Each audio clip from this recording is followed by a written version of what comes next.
પછી અમારું પાકો મોલ બનાવવાનો. કેમ છો મિત્રો? આજે સવારમાં જાગી ગયો ને આવતો રહ્યો દુકાને. થોડીક વાર થી આપણે અશ્વિનભાઈ પણ આપણી દુકાને આવી ગયા. કાલનો વ્લોગ મારે એડિટ કરવાનો બાકી હતો એટલે એ એડિટ કરતા કરતા વાગી ગયા મારે 9 ને. એટલી વારમાં આવી ગયા અમૂલ વાળાની રિક્ષા. ફાઇનલી મિત્રો રિક્ષા વાળા પાસે આપણે કેરીનો રસ અને શ્રીખંડ ઉતારી લીધું. પછી હું બહાર આવતો રહ્યો કારણ કે છોકરા રમતા હતા દડે એમની અણી કાઢવા.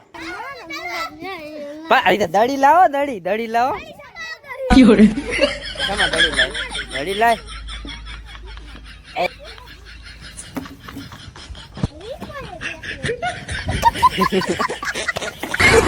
ફાઇનલી પછી હું આવતો રહ્યો દુકાને એટલી વારમાં આવી ગયા આપડા નિકુલભાઈ કારણ કે આપણે એક જગ્યાએ જમવા જવાનું. ફાઇનલી મિત્રો આપણે જ્યાં જમવા જવાનું હતું ત્યાં પોગી ગયા ને આવતરીયા સીધા પેલા રસોડા. ત્યાં આપડા પિન્ટુભાઈ મળી ગયા જે કેમેરો લઈને ફોટા પાડવા આવ્યા. આ બાજુ જમવામાં ફૂલ બાકાચીકી બોલે એટલે પેલા આપણે લાલ અક્ષરે નામ લખાવી લીધું. ઘડીક વાર અહીંયા ઉભો રહ્યા હતા નાના છોકરા નકરી ધક્કામુક્કી કરતા હતા. ફાઇનલી મિત્રો જમવામાં આપણો વારો આવી ગયો ને થાળી લઈ લીધી જમવા બે. ઓલી બાજુ સુનિલભાઈ બેઠા બેઠા અંગૂઠો બતાવે. જમીને મિત્રો પાછો ઘરે આવતો રહ્યો ને આપડા મેહુલજી મળી ગયા જે કંપની વાળા માથાકૂટ કરે. શેનું? દૂધની વાટો બનાવવાનું કામકાજ કરો છો ઘરે બેસીને? હા એવું તો કરવું. તમારી કંપની તમને કાચો માલ આપે એની કિલો વાટો બનાવો ને ભાઈ ત્યારે કંપની કિલો 200 રૂપિયા આપશે. એટલે પછી અમારું પાકો મોલ બનાવવાનો.